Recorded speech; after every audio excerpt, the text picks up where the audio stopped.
Olá, bem-vindos a mais um Deep Dive. Hoje vamos mergulhar em como o nosso corpo, especificamente o dos mamíferos, gerencia a energia. É um sistema, assim, incrivelmente complexo. É verdade. Em organismos com muitas células, né, elas precisam cooperar, não é cada uma por si.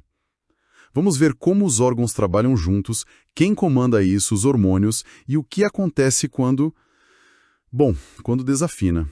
A gente se baseou num capítulo bem detalhado sobre metabolismo energético. Exatamente. Coordenação é a palavra-chave. Vamos focar em como o corpo pega, usa e guarda energia, sabe?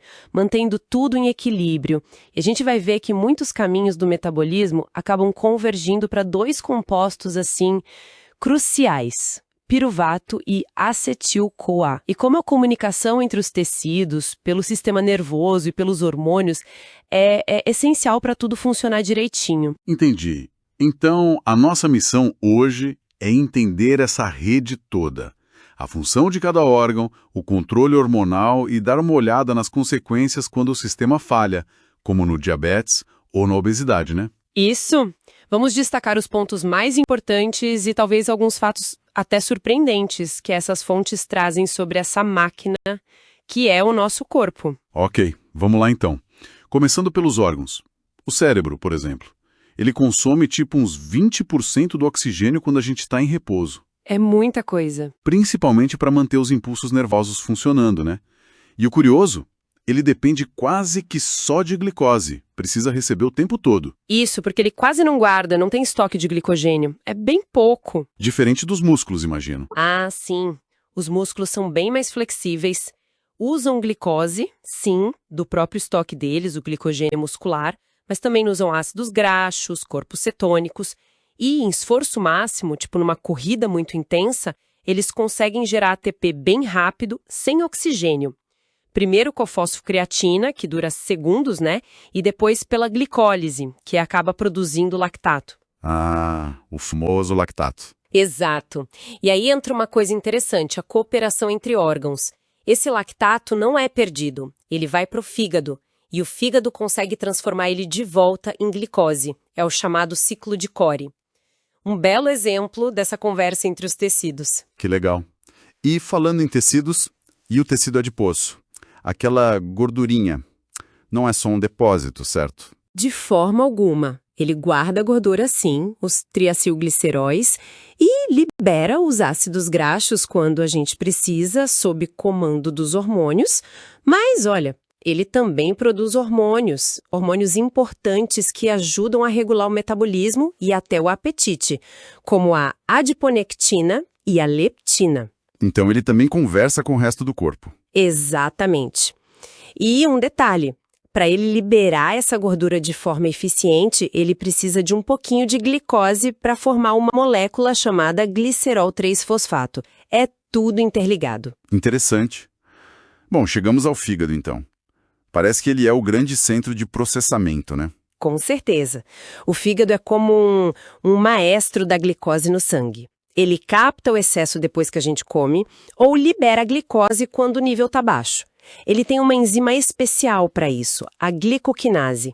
Ela tem baixa afinidade pela glicose, quer dizer, ela só trabalha para valer quando tem muita glicose chegando. Isso ajuda a controlar. Entendi. Ele funciona como um tampão. Isso. E não só isso, ele converte excesso de nutrientes em gordura, produz corpos cetônicos quando a gente está em jejum, processa aminoácidos, é, assim, o centro de distribuição de combustíveis do corpo. Certo. Os órgãos têm suas funções, mas como essa distribuição toda é controlada, aí entram os hormônios, né? Sim, eles são os mensageiros. A insulina, por exemplo, produzida lá no pâncreas quando a glicose no sangue sobe depois de comer.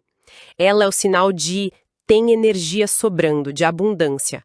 Ela faz os músculos e o tecido adiposo pegarem mais glicose.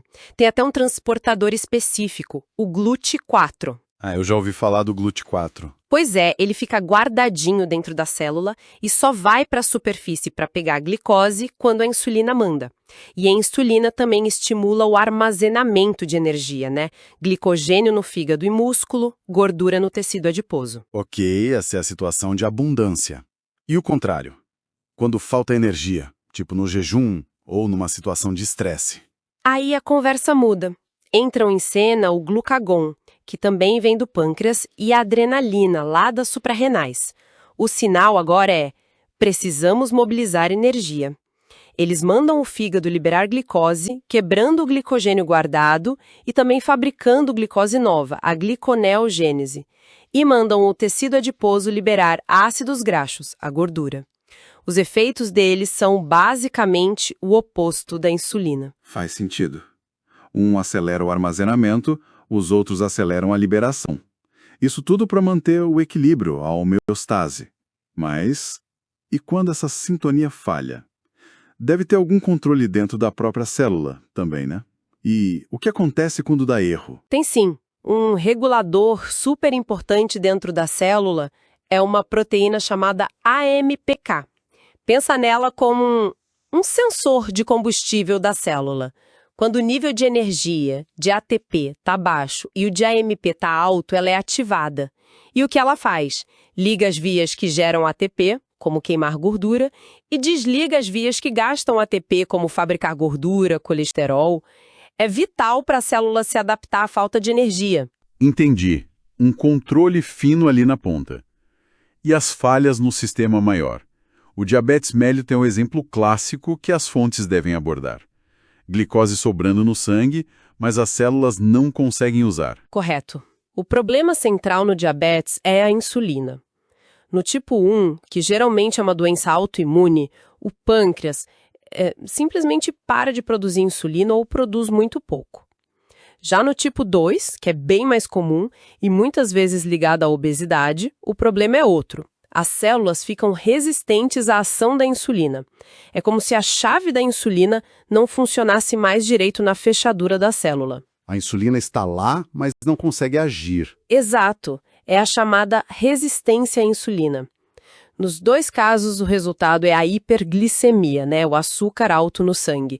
E isso, se não for controlado, leva a complicações bem sérias a longo prazo. E pensar que antes da descoberta da insulina por Banting e Best, lá em 1921, o diabetes tipo 1 era basicamente uma sentença de morte. Foi revolucionário. Totalmente. Um marco na medicina. Então o que a gente viu hoje é essa dança metabólica complexa, né?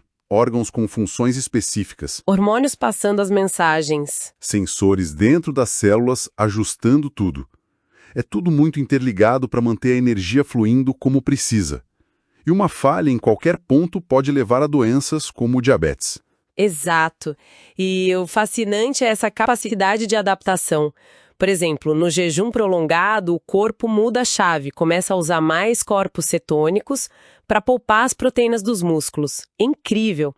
Mas, olha, para deixar uma reflexão final, algo que as fontes mencionam meio de passagem, mas que é uma área de pesquisa hoje super quente: o microbioma intestinal. As bactérias do intestino? Verdade.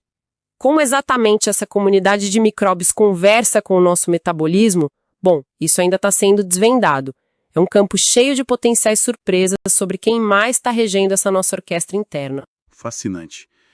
Mais um nível de complexidade para a gente pensar. Bom, acho que cobrimos bastante coisa hoje. Cobrimos sim. É um tema denso, mas essencial para entender como funcionamos.